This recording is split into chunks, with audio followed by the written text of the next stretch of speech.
Welcome back to Chickamauga, Glory I. We just finished the 1245 turn. Let's take a look at the casualties here. So you've got, some of these brigades were in the recovery box, and they rolled on their disordered side against their cohesion to return. One of Gist's brigades, he did not return. One of Reynolds, two from Berg did not return. And the cavalry, since all of their units were in the withdrawn box, that's considered eliminated. So all these units are gone. Currently, in the recovery box are 3 brigades from different divisions in the Union and 2 brigades from Cheatham. So at the end of this following turn, they'll get a chance to roll.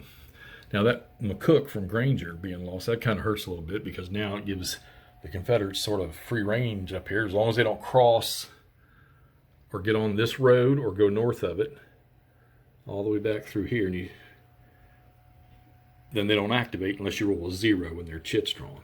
So you got one of Forrest's cavalry units sitting there and just waiting for him to take that victory location. So he'll just sit tight for now until the Confederates can grab another one. They still own 2. I got a feeling though they might lose this one, but Forrest is putting up a stiff defense there. So, and then of course he's going to get the rest of his cavalry turned around now and coming back down to help. Brandon, he's okay. He tried to hit him. He did actually drive Forrest back from the hex he's currently sitting in, but now he'll have to go after that hex. Middle of the battlefield. All right, so Liddell turned in on the flank of Berg. He's the one that sent those brigades from Berg into the withdrawn. Let's see. You've got Reynolds' 2 brigades on the map did a great job. They knocked the Confederates back. They can't get to that victory location yet, but they'll work on that. But I know you got Stewart, you got Johnson, Liddell, and now all 3 of Law's brigades have recovered, so they'll get back in the fight. Palmer, he tried to fight Johnson, but he ended up getting bounced back. Johnson's Union division, he's got one of he's got one of Cheatham's brigades and batteries cut off, but you can move into an enemy zone of control, so he could back off his next turn 1 more hex right into an enemy zone of control, and you don't have to do anything, since charges are not mandatory. But 2 of Cheatham's brigades, they got disrupted and set back. Preston, he's not really much. Like his units aren't very. I mean, they're strength-wise they're potent, but their morales are terrible, or their cohesion's terrible. And of course now you got Sheridan. So I've decided with the Union, let's go ahead and push up the pike. So you've got Van Cleves, whose units aren't very strong in the cohesion department. But you got Davis, and you got Sheridan. Wood, I decided to try to attack with one of Wood's brigades that's not guarding the bridge. I decided to attack up here, and he got his butt handed to him, and he went over to the withdrawn box. Cleburne, he's on the map, so he's going to get in the fight. He's got good brigades there and some good artillery. All right, so see if the Union can grab some of these victory locations back. And that is the end of the 1245 game turn. And we will get back to you just as soon as we complete the 1400 turn. We'll see you shortly.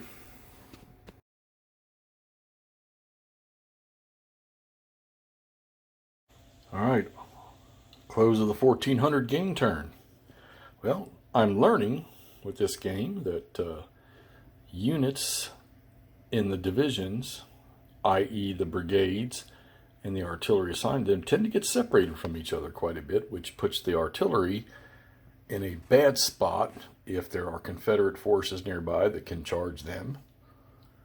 You know, of course, with the way chit draws, like for instance, this turn Sheridan got back-to-back chit draws, and he got his butt handed to him, but still back-to-back.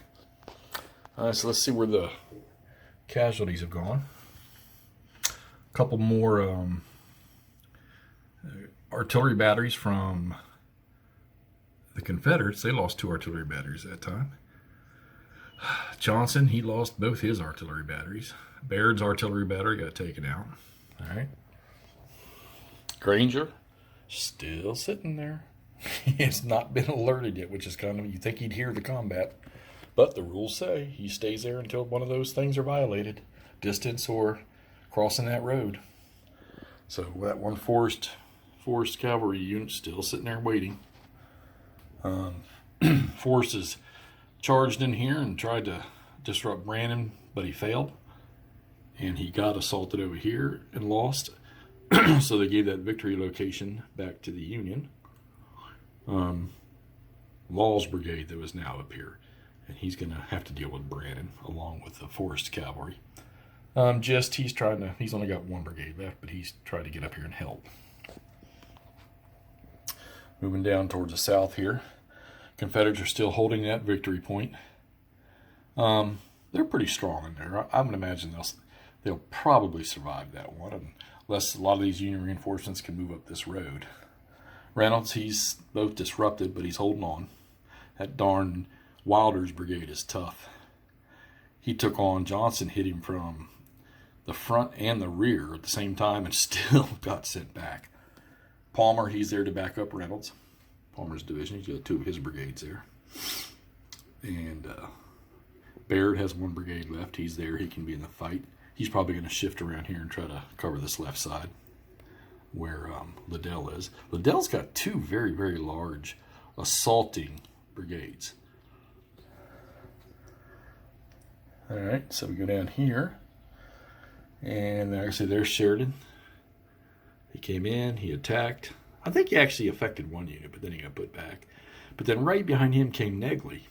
Negley came in down here, and I decided to bring Negley in right there instead of on the road. So in his two activations, he got up here, and he sent Wood or Preston running. So there's a force down here now. I can't pull Wood. Wood's got to stay there. But you've got Sheridan and Negley. You've got Davis. You've got Van Cleve. And Johnson's lost. He's got two regiments over in the recovery box. I haven't done on the withdrawal box. I haven't done my recovery yet for this turn. I need to do that next. So you can see things. There's a big gap there starting to break up. All right, so the Confederates have the one victory point. They'll probably take that one there. They could run up and take that one, but the minute they move on that objective right there, that victory location, Granger can activate automatically now with his with his chit draw. And they may take that one back. Brandon's a good sized brigade. I don't know, that's 50-50 there. I don't see them taking this. There's one right underneath Reynolds' artillery piece. I don't know if they'll get there. They might. They've got enough units there, but they keep losing the fights there.